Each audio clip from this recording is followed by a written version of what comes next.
Hello guys, welcome to another video. Now the Affliction League is in full swing and we're just over a week into 3.23 and I've been having a blast so far. It's been a lot of fun. And one of the big new additions to the game in this league is Charms, part of the new Primalist Ascendancy class. There's been a lot of talk about Charms. They're extremely powerful and are probably the most impactful part of any of the new Ascendancies.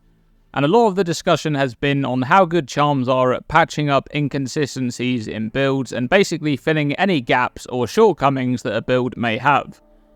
But one thing that I haven't heard too much discussion on is the use of Charms to stack with your Ascendancy class modifiers. So instead of using Charms to make up any inconsistencies, you essentially use them to make your class even stronger at what it was already good at. And this really breaks some of the Ascendancy modifier options because they just become so powerful when the numbers are stacked up. So that's what we're going to be looking at in today's video, beginning with the Juggernaut.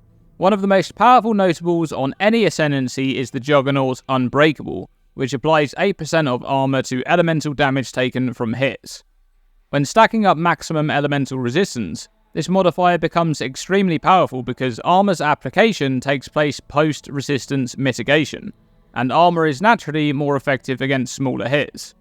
Now, one of the charm modifiers is a weaker version of the Unbreakable modifier, providing 2 or 3% of armor to elemental damage taken from hits. This means you can stack 3 of these charms on a Juggernaut to get up to 17% of your armor to apply to elemental damage, which is ridiculously powerful defensively, and this combo is going to be used to create some very tanky characters this league. Now, staying with the Juggernaut, there's another charm modifier which grants increased area of effect per endurance charge. The crazy thing about this one is that the max roll on charms is literally the same power level as the pre-existing modifier on the Juggernaut's Unyielding Ascendancy notable, and stacking 3 of these charms with Unyielding will provide a completely absurd 24% increased area of effect per endurance charge. Imagine 240% increased area of effect with 10 endurance charges. Consecrated Path of Endurance, anyone? Next up, the Chieftain's Hinekora Death's Fury Ascendancy notable. At 5% chance, this one has a low proc rate, but it's just enough to be very impactful for mapping. However, on Charms, this exact modifier exists with a measly 1% chance. This is quite useless on its own. Stacking 3 of them on another Ascendancy might provide a bit of extra, albeit unreliable, clear. But what about stacking these on a Chieftain using Hinekora? This will provide 8% chance for mobs to explode for 500% of their maximum life as fire damage, which is going to provide a much more consistent experience while mapping. And speaking of explosions, there's also the Gladiator's Gratuitous Violence, which makes bleeding enemies explode for 10% of their life as physical damage when they die. The same modifier exists on Charms too, rolling up to 5%, which means that you can get up to 25% maximum life physical damage explosions, which is going to be crazy for a fast Gladiator mapping character. And while we're on the topic of Gladiator, you've probably heard of stacking the maximum attack block chance charms, because the Gladiator has access to 10% of this stat on the reigning veteran notable, which brings the base maximum attack block up to 85%, while charms can provide a further 3%, and with 3 of these you'd already be up to 94% maximum chance to block attack damage. But if that's not already good enough, you can actually reach 100% chance to block attack damage using the Anvil unique amulet, which provides another 3% maximum attack block chance, the block mastery for another 2%, and the remaining percent can be obtained on a corrupted shield implicit. Now that's what I call game breaking. Do keep in mind though that you still need to obtain all of that chance to block attack damage, as this is only raising your maximum chance to block attack damage.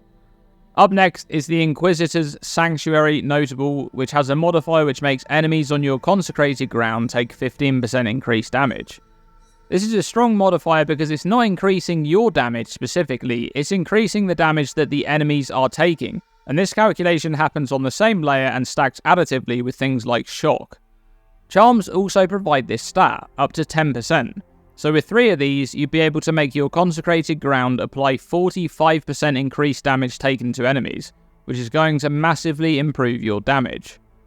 Now up next, this modifier right here. This one is available on Charms, and even though there's not some crazy stacking potential here with a particular Ascendancy, I had to include this mod in the video. It grants up to 100% increased critical strike chance if you haven't dealt a critical strike recently, which is just crazy when stacked up and used with proxies such as totems, because your totems are the ones critically striking, not you.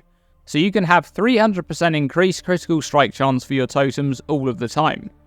Meanwhile, it's just Pathfinder things once again this league, with up to 45% increased flask effect for magic flasks being available from Charms by stacking this modifier.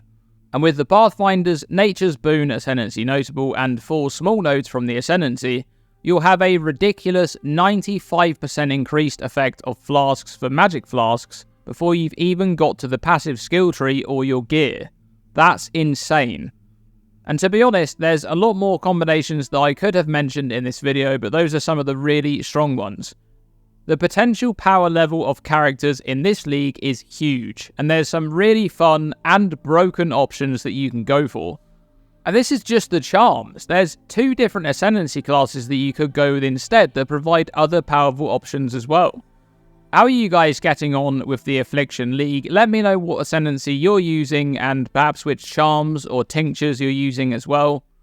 And how are you finding the league mechanic? Personally, I haven't been interacting with the league mechanic too much just yet. I'm using the Primalist class and I've got 2 charms right now that are pretty powerful. But I've mainly been enjoying the new gems, in particular the Detonate Dead of Chaining, which is a lot of fun.